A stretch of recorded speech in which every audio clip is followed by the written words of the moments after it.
April really was just a fantastic reading month.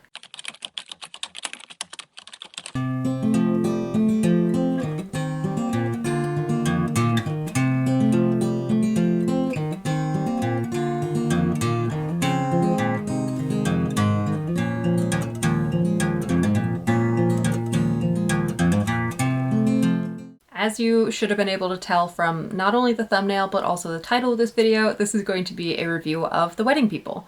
And I don't have the physical book. I listened to this one on audiobook. It was recommended to me by a friend, and it was just a perfect recommendation. I really, really loved it.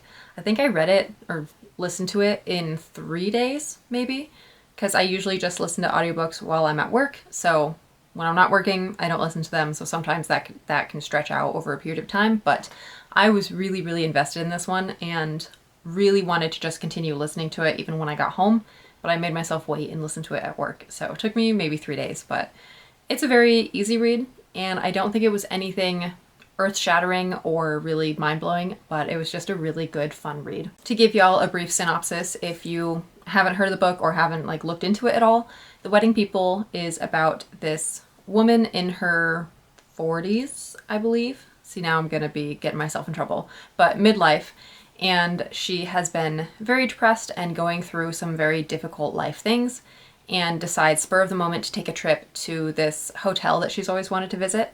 And she shows up during the week of a wedding, a big wedding. It's a whole entire week. It's a big old party, big old to-do.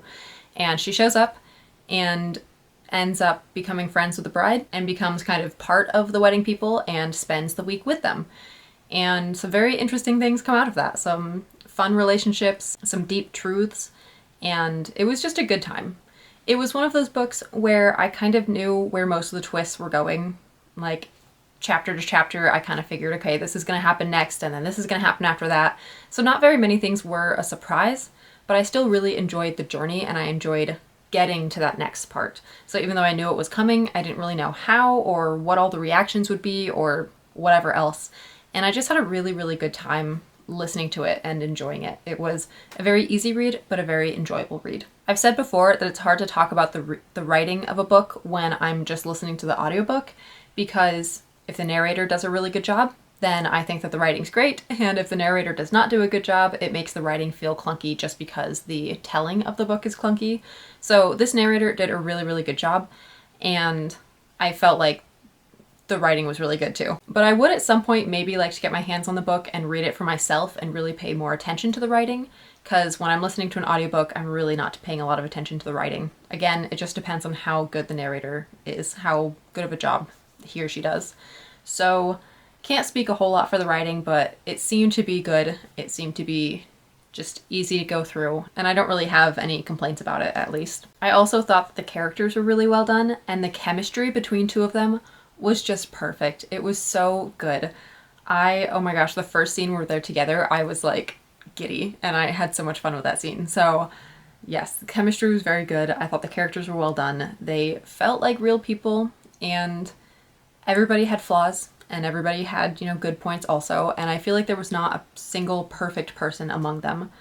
And that was just nice, because I feel like sometimes, especially in like fantasy or sci-fi, especially in fantasy though, or even like young adult dystopian or something, the main character is always this like perfect person with no flaws, or if they have a flaw, it's just that they're like a little bit ditzy or something, like no real flaws.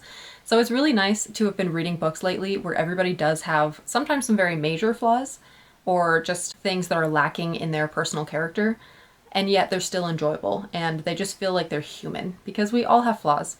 And it doesn't mean that this character can't be compelling and you can't root for them. It just means that they have some things they need to get over and grow through, and things to change. So I feel like the characters were very well done. I liked them a lot. I don't know that a whole lot of them did much growing and changing. It was not, our main character, yes, and a couple other characters, but a few of them, it's just this is who they are, and this is who they're gonna be, and they really didn't change throughout it. But that felt okay, because they were not like the main focus, and it wasn't like some long series where everybody's going on this journey. It was just a book, and it was a good time. And I've already spoken about the plot. I felt like I knew where things were going, I knew what had to happen, but it was still enjoyable. I didn't really have a problem with that. It was written in such a way that even though nothing was really a surprise, it was still a fun time. I will say the ending was interesting because it's left a little bit open, and not very much. It still can be assumed what's going to happen, and that, like, you know, it's just assumed that certain things are going to happen in the near future, but it's not outright told to the reader, so there's just a little bit of ambiguity, a little bit of openness, and I really enjoyed that. I thought that was a cool way to end it. Instead of like, here's the happily ever after, it's like, well, here's a happily ever after and a possibility for more, but maybe not. And I just personally, I like an ambiguous ending every once in a while. Not all the time. Sometimes I want to know exactly what happens, and I want to know what happens the next year or the next month, whatever. Sometimes I like the ambiguity, and I think the ambiguity really suited this book very well. And I guess that's really all I have to say. My last couple videos have been really short, just like quick reviews, which is fine. It's just weird for me. I see that the time is only at 7 minutes on my recording, and I don't know how to feel about that, because normally I can ramble on and on and on.